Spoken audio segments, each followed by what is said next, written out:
Hello, Miss Gilbert. Today I would like to talk about the reading project. This year's book is Far North, a book that I've come to know quite a lot about, and here's my script, which I'm going to use over the course of this video. This first 3 minutes is pretty much just going to talk about how this is going to go down, what's involved in it, and I have this cool mechanic that I've used before. It's like a pause mechanic on my phone, where you can pretty much just pause it and continue with the video later on. So I've been in your class for approximately 2 to 3 months now, and every now and then we take 10 to 20 minutes to read our books.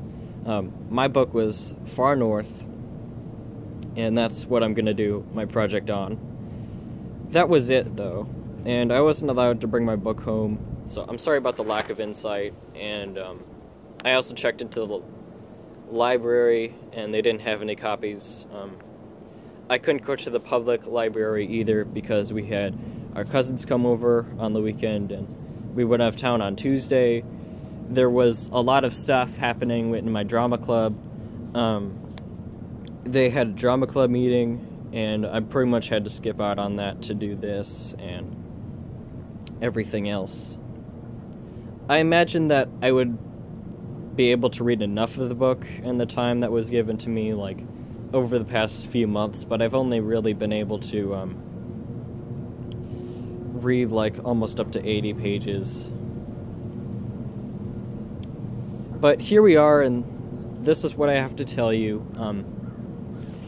Every 3 minutes or so, I'm going to change places, and I think this will make it much more interesting and raise my chances of getting an A on the project. So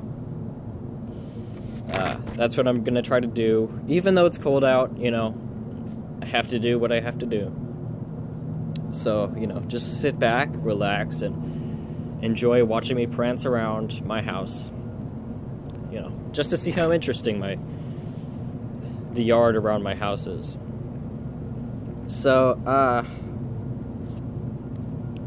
you know, this is just a brief summary of the cultures that are involved in the book, and I really hope that you like this.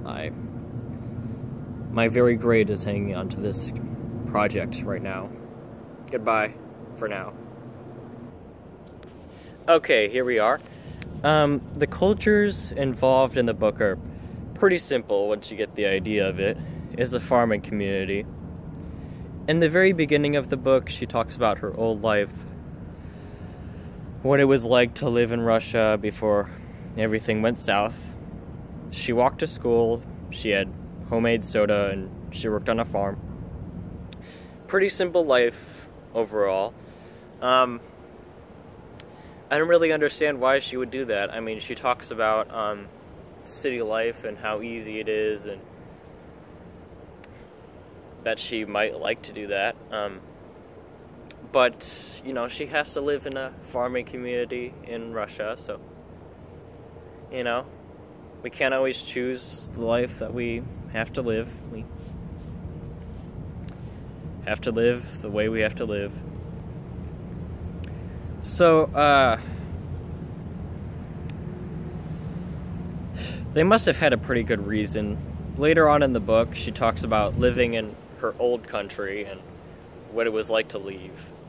She says that it was hard, but her family was oppressed in her old country, and the Russian government accepted them into their country. I can't imagine what time period they lived in, whether it was the Russian Empire, the Soviet Union, or the Russian Federation that we all know today. So, you know, we all know about the Soviet Union. That was a pretty hard place to live. They all had to work for, you know, the government, and they were just given the necessities for life. They weren't really paid money. They were pretty much just there to work. And for those who didn't like it, they had to go to the gulags and whatever else they had. Like, I heard some people even had to go to Siberia.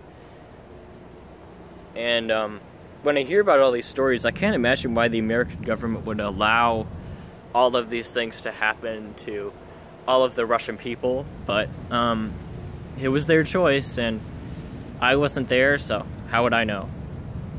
I just read about it.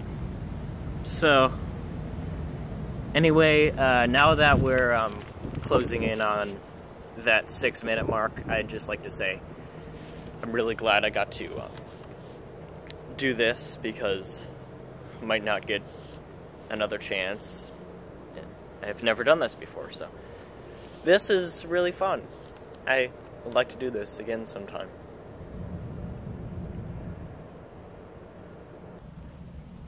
Okay, welcome back. We're on my porch. Throughout the book, she talks about Christianity.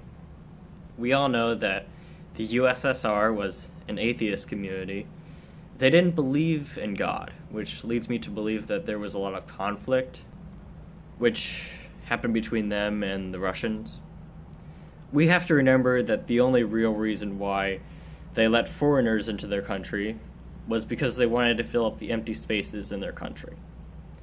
We have to remember how big Russia was and is. It's the biggest country in the world, and it would take 3 Americas to match the Soviet Union. Now it's smaller, but not by a lot, because Russia still owns 10% of Finland and other countries, which they won in World War II. Anyway, she used to go to an old church with her family, you know, before they died. You know, it's a pretty sad story once you get into it. I mean, like, I'm pretty sure they were Christians because they had, you know, Christian school, but I mean, it must get hard to believe in Christianity and whatever other religions that they believed in, or, you know, whatever it was, when there's other people who are atheists in their country, especially when, you know, the atheists are people in the government. But today it's much different. The Russian government, the Russian Federation, is much more Christian today than it has ever been. And I think it's pretty crazy, because I hear stories about all the horrible things that they've done to people, and they talk about that kind of stuff in the book. So, I can imagine that's what they went through when they had to go to Russia. They couldn't really own the stuff that was underneath the ground, and she talks about that. Whatever they found, it was supposed to go to the Russian government. They checked in on their towns every now and then with big wigs, or that's what they called them, until everything went south and community stopped existing, and she ended up all alone, and it's just a really sad story. But I would recommend reading that that book. It's pretty cool. Okay, enough about her old life. Her new culture is now survival of the fittest. Her mother, her father, her brother, and her sister are all dead from the plague, or whatever it is that killed them. She doesn't really go into that much detail about it. She's the only one left, and she has to go on a lot of adventures all around the town, and sometimes she goes outside of the town in search of food. One time, she went out and saw Ping. At first, she imagined that Ping was a boy, and because she was bald, until Makepeace decided to make a steam room, and she saw Ping naked. She also finds out that Ping was pregnant. If you don't believe me, read the book. Ping couldn't talk to her except for that one time where she told her her name. Ping spoke Chinese, but it didn't really matter all that much because she only lasts a couple of chapters before she eventually dies from childbirth. Now, that was a really heartbreaking experience for Makepeace, the main character. I'm sorry I didn't go into the name in the very beginning of this presentation, but here we are.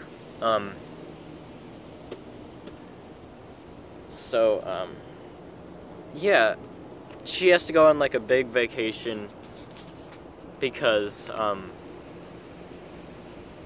she's really sad. She doesn't want to be in the town anymore, and she actually tries to commit suicide in the new place where she lives in. So yeah, it's pretty heartbreaking stuff. And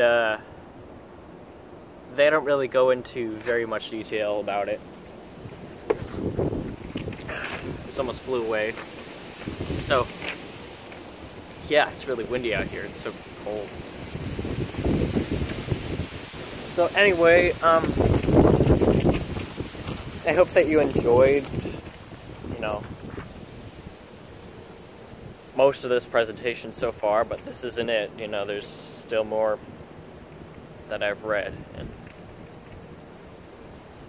I hope that this doesn't really mess up my grade just because I didn't go into the main character's name, so okay, well, on to the next place, I guess.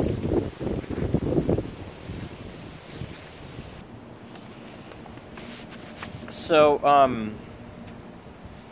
when she tries to commit suicide, she sees a plane crash into the woods. She stops and decides to go into that direction, into the woods, and she has to go, like, for many weeks, through the woods. She starts to notice that her horse gets skinny. And she hunts a moose, skins it, cooks it, and gives it to her horse because she doesn't want her horse to die while she's on horseback and collapse or something like that. It's really sad. It's like she's looking for other people.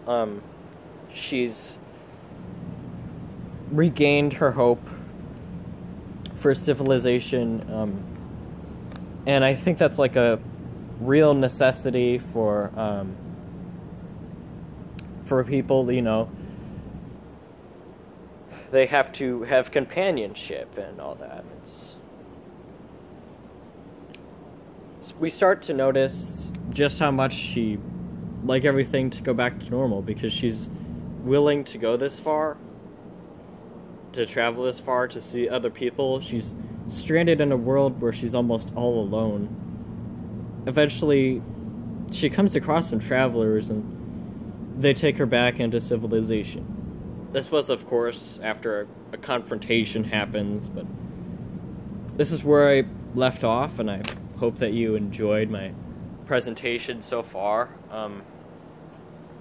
It took a lot of effort to go through with this. My hands, I think, are going to get frostbite, but all around, this was a good experience. I really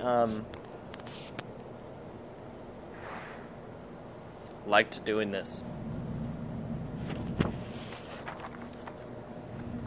Anyway, just tell me what my grade is for this. I hope that you would let me know instead of just putting it on home access or whatever you like to call it, hack. So anyway, you told me it had to be like 15 minutes, so I thought I'd take just this last bit of time to let you know. Anyway, I really hope that you liked what I had to say, so goodbye and have a good time.